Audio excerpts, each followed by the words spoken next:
நிற்பார்கள். ஏன்னா தேவன் இது கட்டளையை கொடுத்திருந்தார். நீ வீட்டில் எடுத்து வாசித்து பாருங்க. யாத்ரா புஸ்தகம் 23:17 எடுத்து வாசித்து பாருங்க. வீட்டில் போய் வேதம் போதிக்கிறது வருஷத்துக்கு 3 வாட்டி கண்டிப்பா must and should they have to come to the Jerusalem. ஏன்னா அங்கதான் தேவாலயம் இருந்தது. அவங்க பலி கொடுப்பாங்க. பலி கொடுக்கிற நேரத்துல இந்த தேவாலயத்துக்கு முன்பதாக இவங்க வரணும். சோ இந்த இஸ்ரவேல் ராஜா என்ன யோசிக்கணும்னு கேட்டீங்கன்னா, இந்த ஜனங்க எருசலேமுக்கு போனா ஒருவேளை யூதா ராஜா மீண்டும் அவங்க க்ளோஸ் ஆயிட்டு இந்த இஸ்ரவேல் ராஜாவை கொன்று போடுற எண்ணத்தோட இவன் என்ன செய்யறான்னு கேட்டீங்கன்னா, இந்த ஜனங்களை எங்க அனுப்பக்கூடாது, எருசலேமுக்கு அனுப்பக்கூடாது ஒரே ஒரு நோக்கத்துக்காக என்ன பண்ணான்னு கேட்டீங்கன்னா, ரெண்டு கண்ணுக்குட்டியை உருவாக்கி எருசலேம்ல இஸ்ரேலில் 2 கண்ணுக்குட்டியை வச்சிடும். 2 கண்ணுக்குட்டியை வச்சு நீங்க இத வணங்குங்க. ஏன்னு கேட்டீங்கன்னா, உங்களை எகிப்திலிருந்து கொண்டு வந்த தேவன் வேற யாரும் கிடையாது. இந்த கண்ணுக்குட்டி தேவன் தான் உங்களை எங்கிருந்து கொண்டு வந்துச்சு, எகிப்திலிருந்து உங்களை கொண்டு வந்துச்சு. இதை பணிந்து கொள்மை குறித்து அந்த கண்ணுக்குட்டியை கொண்டாந்து வைக்கிறான்.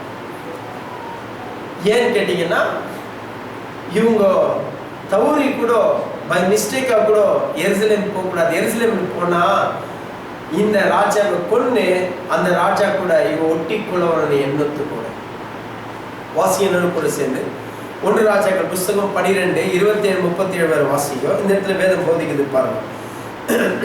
12:27 கவனி. இந்த ஜனங்கள் எருசலேமில் உள்ள கர்த்தருடைய ஆலயத்திலே பலிகளை செலுத்த போனால் இந்த ஜனங்களின் இதயம் யூதாவின் ராஜாவாகிய ரெகோபயாம் என்னும் தங்கள் ஆண்டவன் வம்சமாய் திரும்பி அவர்கள் என்னை கொன்று போட்டு யூதாவின் ராஜாவாகிய ரெகோபயாமின் பரிசமாய் போய் விடுவார்கள் என்று தன் மனதிலே சிந்தித்துக் கொண்டிருந்தான். ஆகையால் ராஜாவான் யோசனை பண்ணி பொன்னினால் 2 கன்றுக்குட்டியை உண்டாக்கி ஜனங்களை பார்த்து, நீங்கள் எருசலேமுக்கு போகிறது உங்களுக்கு வருத்தம். இந்த இஸ்ரவேல் இதோ இஸ்ரவேலரே இதோ இவைகளே உங்களை எகிப்து தேசத்தில் புறப்பட பண்ணின உங்கள் தேவர்கள் என்று சொல்லி ஒன்றை பெத்தேலிலும் ஒன்றை தானிலும் ஸ்தாபித்தான். எங்க வச்சானா, ஒன் பெத்தேலிலும் ஒன்னு தானிலும் ஸ்தாபித்து வச்சு சொல்றான் பாருங்க. அவன் மேடையிலே ஒரு கோவிலையும் கட்டி லேவியின் புத்திரராகிய ஜனங்கள் ஈனமானவர்களை ஆசாரியர்கள் ஆக்கினான். 2 கன்றுக்குட்டியை உருவாக்கி அதை பெத்தேலிலும் தானிலும் வச்சுட்டு இந்த ஜனங்க ஒருபோதும் எருசலேமுக்கு போய் தேவாலயத்தில் தேவனை சந்திக்க கூடாத எண்ணத்தோடு, சந்திச்சா ஒருவேளை அந்த ராஜாவோடு சேர்ந்துருவான எண்ணத்தோடு இவன் இப்படிப்பட்ட ஒரு காரியத்தை செய்கிறான். நல்லா கவனிங்க. ஆண்டவர் இவனை இஸ்ரவேலில சந்திக்கும் போது இவன் வேறு மனிதனாக இருக்கிறான்.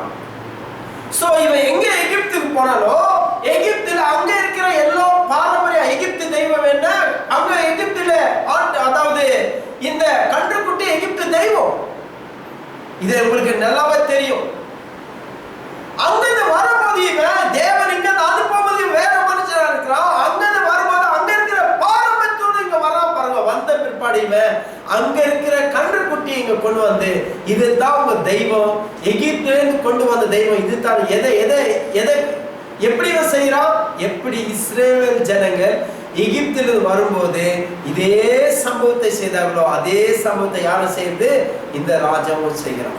வாசிங்க என்னோட கூட சேர்ந்து யாத்ரா புஸ்தகம் 32:7-8 வாசியம் பாருங்க. அதே சம்பவத்தை செய்கிறார். தேவன் இஸ்ரவேல் ஜனங்களை எகிப்திலிருந்து கொண்டு வருகிறார். எகிப்தில கொண்டு வந்து தேவன் கட்டளை பிரமாணங்கள் சொல்லி அவங்களை எல்லாமே பார்த்து கொண்டு தேவன் நடத்தி கொண்டு வருகிறார். வனாந்தரத்தில் நடக்கிறார். சிவந்த சமுத்திரத்துல 2ஆக பிளக்க செய்து நடுவில் கொண்டு வருகிறார். ஆகாரம் கொடுக்கிறாரு, மன்னாவை கொடுக்கிறாரு. மேக சம்பம் கூட இருக்குது, அக்னி சம்பம் கூடவே இருக்கிறது. ஆண்டவர் சொல்றார், மோசே நீ என்கிட்ட வா. ஏன்னா இனி இந்த ஜனங்க எங்க இருந்தாங்கோ, அதாவது விக்கிரத்தை வணங்கி கொண்டிருந்தாங்க, விக்கிரத்து மத்தியத்தில் வாழ்ந்து கொண்டிருந்தாங்க. இப்போ அதே போல இவங்க நீங்க அந்த வேலைக்கு போக கூடாது, அதனால நான் பிரமாணத்தை கொடுக்குறேன். ஏன்னு கேட்டா என் கிட்ட இந்த ஜனங்க எப்படி இருக்க வேண்டும் குறித்து நான் உங்களுக்கு ஒரு பிரமாண கட்டளை கொடுக்குறேன். ஏன்னா அதை ஃபாலோ பண்ணாங்கன்னா என்னை விட்டு போக மாட்டான் என்பதற்காக ஒரே நோக்கத்துக்காக தேவன் உங்களுக்கு பிரமாணத்தை கொடுக்குறார். அந்த பிரமாணத்தை மோசே வாங்க மேல போயிருக்கிறாரு. போற நேரத்துல நடக்குது பாருங்க, ஆண்டவருடைய கண்கள் உலகெங்கும் உலாவி கொண்டிருக்கிற வேதம் போதிக்கிறதுல அது கிரேட்டஸ்ட் உதாரணம் இது. ஆண்டவரே மலை மேல மோசையோடு பேசி கொண்டிருக்கிறாரு, ஆனா கீழே நடக்கிற சம்பவத்தை ஆண்டவரே மோசைக்கு வெளிப்படுத்தி காண்பிக்கிறார். வாசிங்க 7. அப்பொழுது கர்த்தர் மோசையை நோக்கி, நீ இறங்கி போ, எகிப்து தேசத்தை நீ நடத்தி கொண்டு வந்த உன் ஜனங்கள் தங்களை கெடுத்துக் கொண்டார்கள். அவர்களுக்கு நான் விதித்த வழியை அவர்கள் சீக்கிரமாக விட்டு விலகினார்கள். அவர்கள் தங்களுக்கு ஒரு கன்றுக்குட்டியை வார்ப்பித்து அதை பணிந்து கொண்டு அதற்கு பலியிட்டு, இஸ்ரவேலரே, உங்களை எகிப்திலிருந்து அழைத்து கொண்டு வந்த உங்கள் தெய்வங்கள் இவைகளே என்று சொன்னார்கள் என்றார். Praise Lord. யாரு?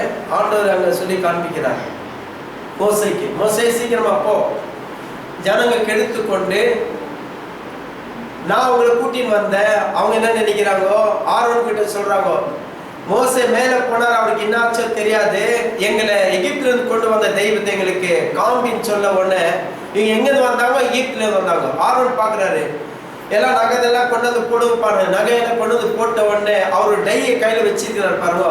அந்த டை எது? கன்றுக்குட்டியை வெளிப்படுத்தி காண்பிக்கிறது. அந்த டையில இந்த தங்கத்தை உருக்கி அதில் ஊத்த உடனே வார்ப்பிக்கப்பட்ட ஒரு கன்றுக்குட்டி அதில் வருகிறது. இதே சம்பவத்தை யார் செய்யறாங்க இந்த இடத்துல? இவர் செய்கிறார். அப்போ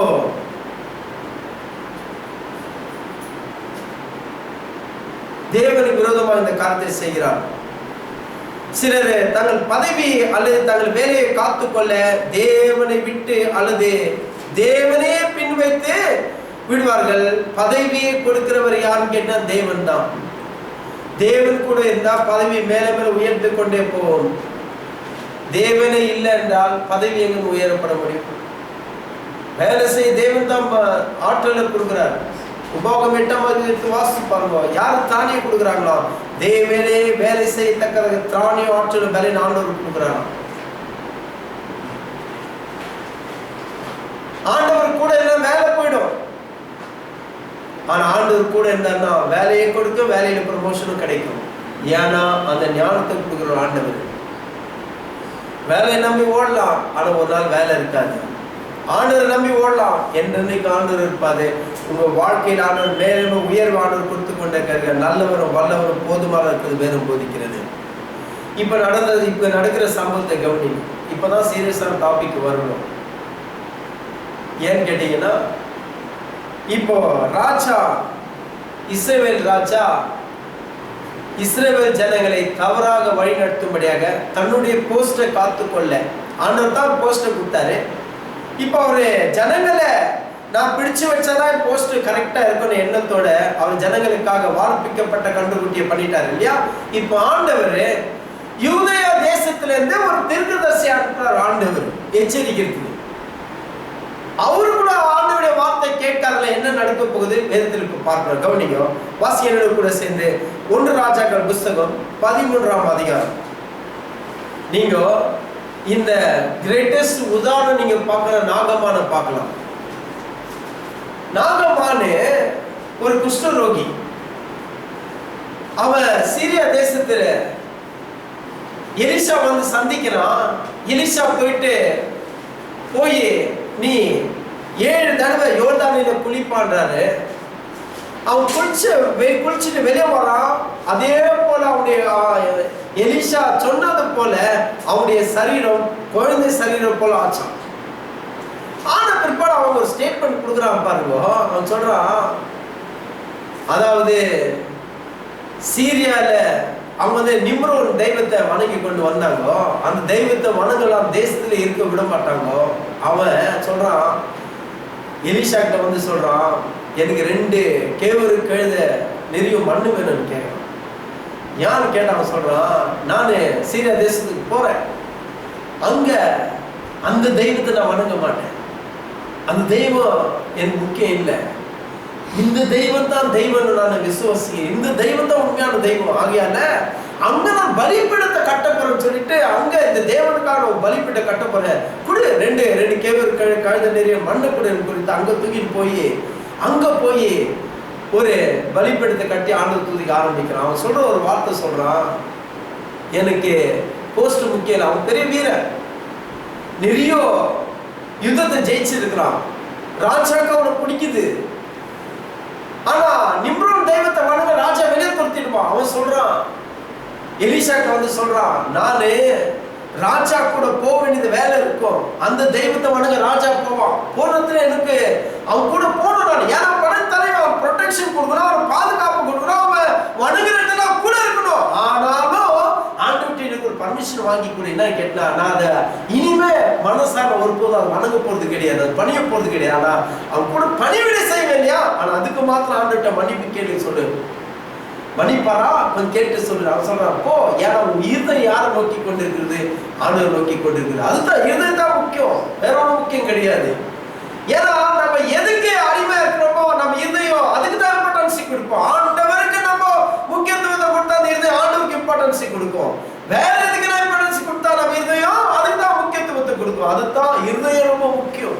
அதனால வேதம் போகிறது, இந்த வார்த்தை இருதயத்தில் வைத்து இருதய நிறவ வாய் பேசுறது குறித்து அந்த வார்த்தை பேசுவது வாழ்க்கை மாறத்தக்கதாக இருக்கும்.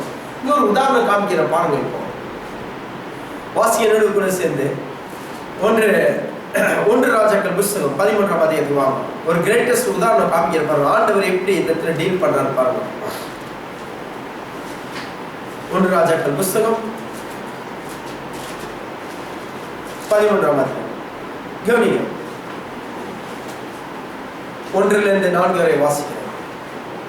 யெரொபெயாம் தூபம் காட்ட பலிபீட தண்டையில நிற்கையில், இதோ தேவனுடைய மனுஷன் ஒருவன் கர்த்தருடைய வார்த்தையின்படியே யூதேயாவிலிருந்து பெத்தேலுக்கு வந்தான். எங்க வந்தான்? யூதேயாவிலிருந்து பெத்தேலுக்கு வந்தான். ஏன்னா அந்த பெத்தேலில் தான் யாரு வார்ப்பிக்கப்பட்ட கண்டுக்குட்டியை உருவாக்கி வச்சிருக்க ராஜா. நல்ல கவனிங்க. அந்த பலிபீடத்தை நோக்கி, பலிபீடமே இதோ தாவீது வம்சத்திலே யோசியா என்னும் பேருள்ள ஒரு குமாரன் பிறப்பான். அவன் உன்மேல் தூபம் காட்டுகிற மேடைகளை ஆசாரியர்களை உன்மேல் பலியிடுவான். மனுஷரில் எலும்புகளும் உன்மேல் சுட்டெரிக்கப்படும் என்பதை கர்த்தர் உரைக்கிறார் என்று கர்த்தருடைய வார்த்தையை கூறி ஆண்டவர் ஒரு தீர்க்கதரிசி அனுப்புறார். எங்கிருந்து? யூதேயாவிலிருந்து பெத்தேலுக்கு அங்க ஆண்டவர் தீர்க்கதரிசி அனுப்புறார். அவன் தீர்க்கதரிசி வந்து அந்த பலிபீடத்தை பார்த்து சொல்றான், பலிபீடமே நீ இல்லாத போக போற, இது பஸ்மமாக போகிறது, ஆண்டவர் சுட்டெரிக்க போகிறாரு, எலும்புகள் எல்லாம் இடத்துல சுட்டெரிக்க போறாங்க, ஆசாரியத்துல சுட்டெரிக்க போறாங்க, இந்த பலிபீடம் இல்லாம போக போகிறது என்பது குறித்து தீர்க்கதரிசி வார்த்தை உரைக்கிறார். நல்லா கவனிங்க. பெத்தேலிலே தீர்க்கதரிசிகள் இல்லை, உண்மையான தீர்க்கதரிசிகள். சோ ஆண்டவர் யூதேயாவிலிருந்து தீர்க்கதரிசி அனுப்புறார். கவனிங்க. இப்ப ராஜா செய்யற காரியத்தை கவனிங்க. அன்றைய தினம் அவன் ஒரு அடையாளத்தை சொல்லி, இதோ இந்த பலிபீடம் வெடித்து அதன் மேல் சாம்பல் கொட்டும் என்று கொட்டும் போம் கர்த்தர் உரைத்தார், இதுவே அடையாளம் என்றான். என்ன சொல்றான்? இதுக்கு அடையாளம் என்ன? இந்த பலிபீடம் வெடித்து சிதறும், சாம்பல் கொட்டும், அந்த அளவுக்கு பவர்ஃபுல்லா இருக்கும். ஆண்டவர் வார்த்தை உரைக்கிறார். எங்க ராஜா பலி கொடுக்க வந்திருக்கான், பலி கொடுக்கிற நேரத்துல பலிபீடத்தை பார்த்து கமெண்ட் பண்றான். இவனுக்கு எவ்வளவு தைரியம் இருக்கும் பாருங்க. ராஜா முன்ன கமெண்ட் பண்றான். ராஜா கட்டின பலிபீடம், ராஜா தான் அந்த தெய்வத்தை உருவாக்கி வச்சிருக்கிறான். ஆனா கமெண்ட் பண்றான். கமெண்ட் பண்ண உடனே நடக்கிற சம்பவத்தை கவனிங்க. பெத்தேலில் இருக்கிற அந்த பலிபீடத்திற்கு எதிராக தேவனுடைய மனுஷன் கூறின வார்த்தை ராஜாவாகிய யெரொபெயாம் கேட்டபொழுது, அவனை பிடியுங்கள் என்று அவன் கைகளை பலிபீடத்தில் நீட்டினான். யாரும் ராஜா கோவந்துச்சு, அவன் பிடியான்னு சொல்லிட்டு கையை நீட்டான பாருங்க. நீட்டின சனமாத்துல கை அப்படியே ஸ்லிப் ஆயிடுச்சான். பிரைஸ் தி லார்ட், ஹல்லேலூயா. என்னாச்சா? கையை நீட்டினானா, நீட்டின சனமாத்திரத்துல கை அப்படியே ஸ்லிப் ஆயிடுச்சா. கை மீண்டும் மடக்க முடியாத சூழ்நிலை ஆயிடுச்சா ராஜா. வேதம் சொல்லி பாருங்க, அவனுக்கு விரோதமாக நீட்டின கை தன்னிடமாக முடக்கப்படாதபடிக்கு மறுத்து போயிற்று. ஒரே fraction second ஆண்டவர் வார்த்தை சொல்லினாரு, அந்த தீர்க்கதரிசி வார்த்தை கொடுத்தாரு. அந்த வார்த்தை சொன்ன ஒரே காலத்துல ராஜா தேவனுடைய மனுஷன் விரோதமாக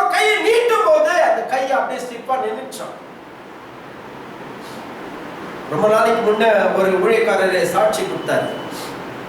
தமிழ்நாட்டில் நடந்த சம்பவம். ஒரு சர்ச் நடக்கிற இடத்துல இன்னும் கொஞ்சம் தூரம் போனாக்கா ஒரு வைன் ஷாப். 2 பேர் குடிச்சிட்டு சண்டை போட்டு இருந்தாங்களா.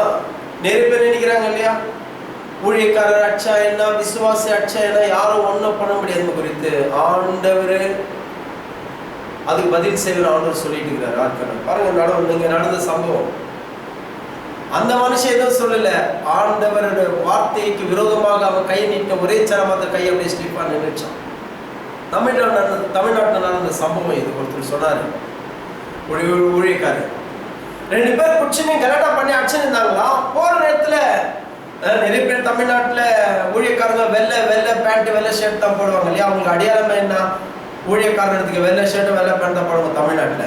ஒருத்தர் போய் கொண்டு நேரம் போட்டு போயிருந்தாரா பாருங்க. இந்த 2 பேரும் சண்டை போட்டு குடிச்சு சண்டை போட்டு விரும்போ அவரை பார்த்துட்டு அவரை கூப்பிட்டு சும்மா கூப்பிட்டு 2 அரசர் ஜோரா 2 அடி அடிச்சுட்டாங்களாம் பாருங்க. ஜனங்களாம் பார்த்து கொண்டு இருக்கிறாங்களா. ஜனங்க பார்த்து கொண்டு ஜனங்க சொல்லலாம், இந்த இவர் எதுவுமே பண்ணலையே, இவங்க 2 பேர் அடிச்சுக்கிறாங்க, அவரை கூப்பிட்டு யார் அவர் கத்தோலி ஊழியக்காரர் அவரை கூப்பிட்டு அடிக்கிறாங்களேன்னு சொல்லிட்டு ஜனங்கள்லாம் பேச ஆரம்பிச்சாங்களாம். அடிச்சிட்டாரு. அடி வாங்கின பாஸ்டர் நேரா கொஞ்சம் தூரம் போனா சர்ச்சு உள்ள போய் முழங்கால் பண்ணி ஜெபம் பண்ணான். ஜெபம் பண்ணி முடிஞ்சிச்சு. ஒரு வாரம் சரியா.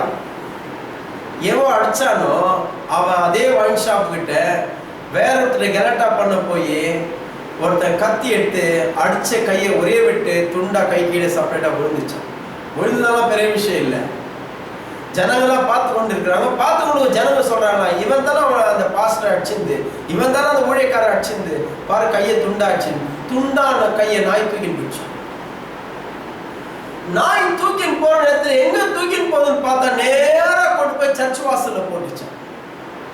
சர்ச் வாசல்ல போட்டவன ஜனங்களாம் பார்த்து அப்ப சொல்ல ஆரம்பிச்சாங்களா, போன வாரம் தானே அந்த ஊழியக்காரர் அடிச்சான், அவன் இந்த சமயம் பாஸ்டர் தானே அவரு, பாரு அந்த நாய் கையை தூக்கின்னு வந்து இதை எடுத்துன்னு போட்டுச்சு.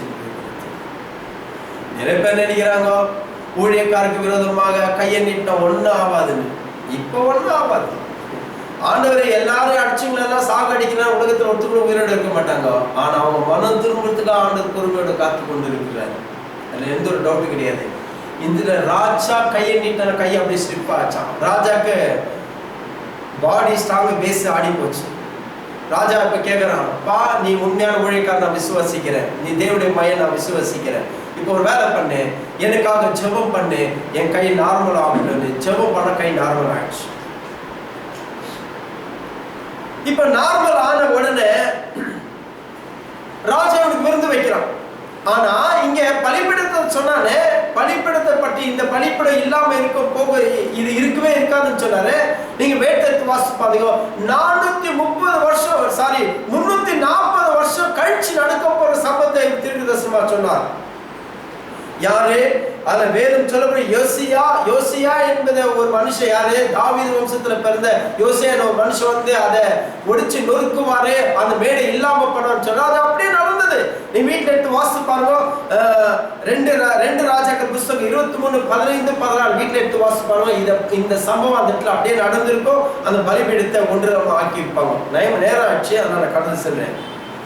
சரி, இப்ப ராஜா கூப்பிட்டு ஒரு கிஃப்ட் கொடுக்கலான்னு கூப்பிடுறான். வாப்பா நீங்க கையெல்லாம் சரி பண்ணிக்கிற, கட்டுரை வார்த்தை சொல்லிக்கிற, ஆகியால என் வீட்டுல வந்து ரெஸ்ட் எடு, சாப்பாடு கொடுக்குறேன். இவன் சொல்றான், இல்ல ஆண்டவர் ஒரு வார்த்தை சொல்லிக்கிறாரு. என்ன வார்த்தை சொல்லிக்கிறாரு? அதாவது இந்த தேசத்துல வந்து யார் வீட்டுல சாப்பிடக்கூடாது, அது மாத்திரமல்ல யார் வீட்டுல தங்கக்கூடாது, அதையும் தாண்டி நான் போன வழியில அப்படியே மீண்டும் வரக்கூடாது, வேற வழியா வரணும் ஆண்டவர் சொன்னார் சொல்றான். சரி, ராஜா கிட்ட சொல்றான், நீ ஒரு வீட்டு நிறைய கிஃப்ட் கொடுத்தாங்களே எனக்கு வாழவே வேணா, ஏன் கேட்ட ஆண்டவர் வாங்க கூடாதுன்னு சொல்லிக்கிறார். இப்போ நடக்கிற சம்பவம் கவனிங்க. நிறைய கிறிஸ்தவர்களுக்கு சாத்தானால தொல்லை கிடையாது. அதாவது நிறைய பேர் வந்துட்டு மந்திரத்தினால தொல்லை நினைக்கிறாங்க. மந்திரத்தினால தொல்லை வராது, ஆனா தந்திரத்தினால தொல்லை கண்டிப்பா வரலாம். தந்திரம்னா வார்த்தைகள். கவனிங்க, இப்ப நடக்கிற சம்பவத்தை கவனிங்க. அதே 1 ராஜாக்கள் புஸ்தகம் 13, 14, 18 வரை கொஞ்சம் கடகடன் வாசிக்கிறேன். கவனிங்க. இங்க ஒரு தீர்க்கதரிசி தீர்க்கதரிசி வராரு. என்ன நடக்கிறாரு கவனிங்க. தீர்க்கதரிசி என்ன செய்யறாரு கவனிங்க. கர்த்தருடைய வார்த்தை கவனிக்காம செஞ்ச என்ன நடக்குது அதை சொல்றேன் கவனிங்க. இந்த இடத்துல 14-18 வரை தேவனுடைய மனுஷனை தொடர்ந்து போய் ஒரு கர்வாலய மரத்தின் கீழே உட்கார்ந்து இருக்கிற அவரை கண்டு, யூதேயிலிருந்து வந்த தேவனுடைய மனுஷன் நீதானா என்று அவனை கேட்டதற்கு அவன் நான் தான் என்றான். அப்பொழுது அவனை நோக்கி, நீ என்னோடு வீட்டுக்கு வந்து அப்பம் புசி என்றான். அதற்கு அவன், நான் உம்மோடு திரும்பி வரவும் உம்மோடு உள்ள போகவும் மாட்டேன். இந்த ஸ்தலத்திலே உம்மோடு நான் அப்பம் புசிக்கவும் தண்ணீர் கொடுக்கவும் மாட்டேன். ஏனென்றால் நீ அப்பம் புசியாமலும் அங்க தண்ணீர் குடியாமலும் நீ போன வழியாய் திரும்பி வராமலும் இரு என்ற கர்த்தர் வார்த்தை எனக்கு உண்டாயிருக்கிறது என்றான். அதற்கு அவன், உம்மை போல நானும் தீர்க்கதரிசி தான். பாருங்க எப்படி வருது பாருங்க. நானும் தீர்க்கதரிசி தான். அவன் அப்பம் புசித்து தண்ணீர் குடிக்க நான் அவனை திருப்பி உன் வீட்டுக்கு அழைத்து கொண்டு வா என்று ஒரு தூதன் கர்த்தருடைய வார்த்தை என்னோட சொன்னான் என்று அவர்கள் பொய் சொன்னானா? என்ன சொன்னானா? பொய் சொன்னா. ரொம்ப உஷாரா இருக்க வேணும். நிறைய பேர் நினைக்கிறாங்க இல்லையா, சாத்தான் ஏதோ 2 கொம்பு வச்சுன்னு வரான்னு. 2 கொம்பு வச்சுன்னு வர மாட்டான், பைபிளை வச்சுனே வருவான் உங்களை ஏமாத்துறதுக்கு. வேற எதை வச்சுன்னு வர மாட்டான், பைபிளை வச்சு. ஆண்டவர் சொன்னாரு, நீ அங்க சாப்பிடக்கூடாது, அங்க தங்கக்கூடாது, தண்ணீர் குடிக்கூடாது, போன மாதிரி அதே ரூட்ல வரக்கூடாதுன்னு. இந்த செய்தியை ராஜாக்கு செஞ்ச செய்தியை ஒரு வாலிப பையன் போய் அவங்க ஒரு வயசான ஒரு ஆளுக்கு சொல்றாரு. அந்த ஆள் என்ன பண்றாரு, எங்க பாக்குறான் தீர்க்கதரிசி எந்த வழி போனான்னு சொல்லி கேட்டு நேரம் அவர்கிட்ட வந்து சொல்றாரு, ஒன்னே இல்ல, ஆண்டவருடைய தூதை என்கிட்ட சொல்லி இருக்கிறாரு. ஆகையால ஒரு வேலை பண்ணு, நீ என் வீட்டுக்கு வரலாம், என் வீட்டுல உட்காரலாம், என் வீட்டுல சாப்பிடலாம், என் வீட்டுல தண்ணி குடிக்கலாம். யாரு? ஆண்டவருடைய தூதன் என்கிட்ட சொல்லிக்கிறாரு. ஆகையால நீ மானு கொடுத்து பொய் சொல்லி அவன் வாபஸ் கொண்டு போவார். நிறைய நேரத்தில் உங்களுக்கு இப்படிப்பட்ட வார்த்தை யாருன்னா சொன்னாங்கன்னா, நீங்க சொன்னோம் ஆண்டவர் என்கிட்ட சொல்லட்டும். 10 வருஷத்துக்கு முன்னே எனக்கு ஒருத்தர் சொன்னாரு, எனக்கு தீர்க்கதரிசி வார்த்தை சொன்னாரு, ஐயா ஆண்டவர் சொல்றாரு நீங்க வேலையை விட்டுட்டு முழு நேர ஊழியத்துக்கு ஒன்று ஆண்டவர் சொல்றாரு. நான் சொன்ன ஆண்டவருக்கு எனக்கு காய் இல்லை, ஆண்டவர்கிட்ட காப்போட்டு இல்லை, ஆண்டவர்கிட்ட தினந்தோறும் பேசுறாரு. என்னுடைய வாழ்க்கையை பறித்து ஆண்டவர் உங்கள்கிட்ட சொல்லி என்கிட்ட சொல்ல வேண்டிய அவசியம் இல்லை, ஆண்டவர் என்கிட்டயே சொல்றேன். ஏன்னா ஆண்டவர் நானும் தினந்தோறும் பேசிக் கொள்கிறோம். ரொம்ப முக்கியம். ஏன்னா எனக்கு ஏற்கனவே அனுபவம் இருக்குது. ஏன் அனுபவம்? ஆண்டவர் என்ன போக சொன்னது வேற ஒரு இடத்துக்கு. அந்த போற நேரத்துல இன்னொரு மூத்த ஊழியக்காரர் ஒரு பெரிய ஞானம் இருக்கிறது தான் என்னை பார்த்து வந்தாங்கல்லாம். ஏன் போற பிரதர், பெங்களூர்லயே இருந்தேன்னு சொன்னாங்க. அன்னைக்கு வாழ்க்கையில நான் பண்ண ஒரு தப்பு மீண்டும் தப்பு செய்ய நான் விரும்பல. அதனால அவருக்கு சொன்னேன், ஆண்டவர்கிட்ட நல்லா பேசுறேன், ஆண்டவர் சொல்லட்டும், நான் கண்டிப்பா சொன்னா அப்பவே நிறுத்திடுவேன். எனக்கு ஒன்றும் பிரச்சனை, எனக்கு ஒன்றும் வேலைக்கு போகிற ஆசையே இல்லை. ஆண்டவர் இன்னைக்கு நில்லு மகன் கண்டிப்பா நில்லு. ஏன்னா நான் நின்ன நேரத்துல அவர் மீட்டர் ஸ்டார்ட் என்னுடைய தேவையை சந்திப்பதற்காக. சோ ஒரு மனுஷன் பொய்யான வார்த்தை, அவன் வேற போய் பொய்யான வார்த்தை சொல்லிட்டாலும் சொன்ன உடனே நீங்க வீட்டுல எடுத்து வாசித்து பாருங்க. நான் கடகடன் போய் வார்த்தை சொல்லி முடிக்கிறேன். 1 ராஜாக்கள் 13:19 எடுத்து வாசித்து பாருங்க. அவன் சொல்லி அவன் வீட்டுக்கு போறான். வீட்டுல உட்கார்ந்து கொண்டிருக்கிற நேரத்துல, சாப்பிடலாம் ஆரம்பிக்கிற நேரத்துல, எந்த வயசான மனுஷங்கிறானோ அவன் வாயில தேவனோட வார்த்தை அழித சொல்றான், நீ ஆண்டவரை செய்யக்கூடாதுன்னு செய்ய காரணத்தினால நீ கண்டிப்பா மறித்து போகிறன்னு கொடுத்து அவன் அந்த வாயிலே தேவனோட வார்த்தை சொல்லக்கூடிய யார் கூட்டு வந்தது? அந்த வயசான மனுஷன் தான் கூட்டு வந்தான். இப்ப அந்த வயசான மனுஷன் சொல்றான், நீ ஆண்டோடைய வார்த்தை புறக்கணிச்ச காரணத்தினால நீ உயிரோடு திரும்பி போக போறது கிடையாது. பாருங்க,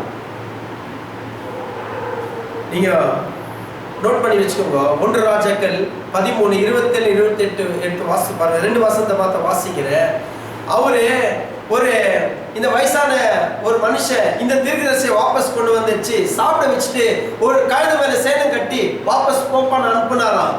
போற வழியில ஒரு சிங்கம் வந்து இந்த மனுஷனை கட்சி ஸ்பாட்ல கொண்டு போட்டுச்சான். சிங்கம் கொண்டு போட்ட சிங்கம் சாப்பிட்டு இருக்கலாம் இல்லையா? சாப்பிடல. சரி, கழுதை நிக்கிற கழுதை சாப்பிடலாம் இல்லையா? சாப்பிடல. ரெண்டு பேரும் அங்க 3 பேரும் உட்கிறாங்க. ஒண்ணு அந்த தீர்க்கதரிசி செத்தா விழுந்து கிடக்கிறாரு, கழுத பக்கத்துல நின்று கொண்டு இருக்கிறது. அதுக்கு ஆப்போசிட்ல சிங்கம் உட்கார்ந்து பார்த்து கொண்டு இருக்கிறதா, சாப்பிடாம எங்கேயும் போவாங்க. இப்போ அந்த யார் அந்த வயசான மனுஷன் இல்லையா, அந்த வயசான மனுஷன் இன்ஃபர்மேஷன் போகுது, உங்க வீட்டுக்கு வந்தாரே ஒரு தீர்க்கதரிசி யூதேய தேசத்திலிருந்து, அந்த தீர்க்கதரிசியை சிங்கம் கொன்று போட்டுச்சு, அங்க பாடி அங்கதான் இருக்குது, நீங்க போலாம். உடனடியாக இவரு கழுதை மேல சேனை கட்டி கொண்டு வாபஸ் அந்த பெணத்துக்கிட்ட போறாராம். நடக்கிற சம்பவத்தை கவனிக்க 27 28 மொத்தம் ஒரு சந்தை வாசிக்கிறேன், கவனிக்க 13 1 ராஜாக்கள் 13 27 28. அப்போது அவன் போய் வழியில கிடைக்கிற அவன் பிரேதத்தையும் பிரேதத்தண்டையில கழுதையும் சிங்கமும் நிற்கிறதை கண்டான். அந்த சிங்கம் பிரேதத்தை தின்னவும் இல்லை, கழுதையை முறித்து போடவும் இல்லை. கழுதை யாருக்கு தீனி? சிங்கத்துக்கு தீனியா இருக்குது. சிங்கத்தை தொடவே இல்லை. சாரி, கழுதையும் சிங்கம் சாப்பிடவே இல்லை, மனுஷனும் சிங்கம் சாப்பிடல, வெறும் கொன்று போட்டு சும்மா உட்கார்ந்து கொண்டிருக்கிறதாம். அப்பொழுது கிழவன் அந்த தீர்க்கதரிசி தேவனுடைய மனுஷன் பிரேதத்தை எடுத்து அதை கழுதை மேல் வைத்து அதற்காக துக்கம் கொண்டாடவும் அதை அடக்கம் பண்ணவும் அதை தன் பட்டணத்துக்கே கொண்டு வந்தான். ஆகியால் தான் வேதம் போதிக்கிறது. ஆண்டவர் சொன்ன வார்த்தையை கவனிங்க. ஆண்டவர் ஒரு வார்த்தையை அலர்ட் கொடுத்தாரா, அதை நம்ம கூர்ந்து கவனிக்கணும். ஏன் ஆண்டவர் எச்சரிக்கிறாரு? ஏன் ஆண்டவர் உங்களுக்கு வார்னிங் கொடுக்குறாரு? உங்கள் எதிர்காலம் நல்லா இருக்க, சூழ்நிலை நல்லா இருக்க, வாழ்க்கை நல்லா இருக்கதான் ஆண்டவர் வார்த்தை கொடுக்குறாரு. அதை தவிர ஆண்டவர் நீங்க நல்லா இருக்க கூடாதுக்காக வார்த்தை கொடுக்கல. சாத்தான் போய் ஆதாம் கிட்ட என்ன சொன்னா, இந்த பழத்தை சாப்பிட்டா ஆண்டவர் போல ஆயிடுவா, அந்த ஆண்டவர் பிடிக்கிற, அதனால தான் இந்த பழத்தை சாப்பிட கூடாதுன்னாரு. ஆனா ஆண்டவர் எப்படி உருவாக்குனாராம்? ஆதாம தேவனுடைய ரூபத்துப்படி தேவனுடைய சாயல்படி உருவாக்குனாராம். அதனால தான் சொன்னேன், மந்திரத்தினால உங்களை எதுவுமே செய்ய முடியாது, ஆனா தந்திரத்தால எது வந்தாலும் செய்யலாம். சாத்தான் தந்திரம் வச்சு எப்படி ஏமாந்து கூடாது. வார்த்தை கவனிங்க. ஆண்டவர் போகாதுன்னு சொன்னாரா போகாதீங்க, ஆண்டவர் செய்யாதுன்னு சொன்னா செய்யாதீங்க. ஆண்டவர் மீது எல்லாத்தையும் பார்த்துக் கொள்வாரு. நீங்க ஆண்டோட வார்த்தை நிற்கும் போது தைரியமா நிக்கலாம். ஆண்டவர் சொல்ல, ஆண்டவரே நீங்க சொன்ன வார்த்தையின் படி நான் செஞ்சிருக்கிறேன் ஆண்டவரே, மீதி நீங்க பார்த்துக் கொள்ளுங்க. ஆண்டவர் அதை பார்த்துக் கொள்ள நல்லவரா இருக்கிறாரு. ஏசாயா புத்தகத்துல கர்த்தருடைய வார்த்தை ஒரு வார்த்தை சொல்லுது, நீங்க 1:19 நீங்க மனம் பொருந்தி செவி கொடுத்தால் தேசத்தின் நன்மையை ருசிக்கலாம். ஏசாயா 1:19 எடுத்து வாசி பாருங்க. நீங்க மனம் பொருந்தி செவி கொடுத்தால் தேசத்தின் நன்மையை புசிக்கலாம். தேசத்தின் நன்மை புசிக்குது என்ன வேணும்? நீங்க எதுவுமே செய்ய வேண்டாம், ஒன்னே ஒன்று செய்யணும். அதாவது மனம் பொருந்தி செவி கொடுக்க வேண்டியது மிகவும் அவசியமாக காணப்படுகிறது. அதான் தேவன் விரும்புகிறார். சபைக்கு வர்றோம் ஓகே, தேவனை துதிக்கிறோம் ஓகே, வார்த்தை கேட்கிறோம் ஓகே, ஆனா வார்த்தையை தினந்தோறும் இந்த காலம் வாங்கி இந்த காலம் விடுதல, இந்த வார்த்தை வாங்கி இதயத்துல பதித்துக் கொள்ள வேண்டும். இது ஃபில்டர் மாதிரி, சென்சர் மாதிரி. வாழ்க்கை தேவன் விரோதமாக ஏதோ காரியத்தை உங்களுக்கு முன்பதாக வளர்க்கும் போது இந்த வார்த்தையை வச்சு கம்பேர் பண்ணி பார்க்கணும். தேவனுடைய வார்த்தையை தேவ சித்தமா இருக்கிறவங்க கம்பேர் பண்ணி பார்க்கணும். ஏன்னா தேவன் உங்க வாழ்க்கையில எதிர்காலங்களை வைத்திருக்கிறாரு. உங்கள் சூழ்நிலைகள் மாற, பிரச்சனைகள் மாற, போராட்டங்கள் மாற, நீங்க வாழ்ந்து கொண்டிருக்கிற வாழ்க்கையை செழிப்பாக மாற்ற தேவனால கூடும். ஒன்று மேல வேதம் போதிக்கிறது. ஏன் இவ்வளவு கஷ்டப்பட்டு தேடி பொறுக்கி, சில பேருக்கு இது போர் அடிக்கிற சப்ஜெக்டாக இருக்கலாம், ஆனா நான் எவ்வளவு கஷ்டப்பட்டு இந்த வார்த்தை கொண்டு வரேன் தெரியுமா? எத்தனை இடத்துல இந்த வார்த்தையை எடுத்திருப்பாங்க, இந்த டாபிக் எத்தனை பேர் இந்த வார்த்தையை நீங்க கேட்டிருப்பீங்க? கழுத ஒரு மனுஷனை சாகடிச்சு சாப்பிடாமே இருந்துச்சு, எத்தனை பேர் இந்த வார்த்தையை கேட்டுக்கிறீங்க? முடியாது.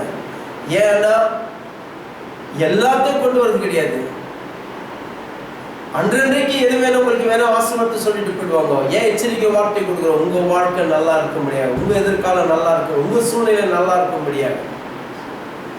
ஆசீர்வாதம் உங்களுக்கு சொந்தம். ஆசீர்வாதம் யாரும் தடுக்கல் பண்ணவே முடியாது, எந்த மனுஷனும் தடுக்கல் பண்ண முடியாது. நீங்க பிரதர் இந்த மந்திரம் என்ன தாக்கிச்சு, அந்த மந்திரம் எந்த மந்திரம் உங்களை தாக்க முடியாது. ஏன்னா மந்திரத்தை எதுவுமே உங்களால செய்ய முடியாது. ஏன்னா இஸ்ரவேல் விரோதமாக எந்த மந்திரமும் சூழ்நிலையில வேதம் போதிக்கிறது, அதுக்கு பலிக்கவே பலிக்காது. இஸ்ரவேலுக்கே பலிக்காதுன்னு சொல்வது இயேசு ரத்தத்தால் விலை கொடுத்து வாங்கி நமக்கு எப்படி பலிக்கும்? அது இயேசு ரத்தத்தை கொடுத்து விலை கொடுத்து வாங்கி இருக்கிறாரு. ரோமர் புத்தகத்துல வேதம் போதிக்கிறது, சாத்தான் உங்க பாதத்திற்கு கீழே வச்சுக்கிறாரு, அவர் தலை நீங்க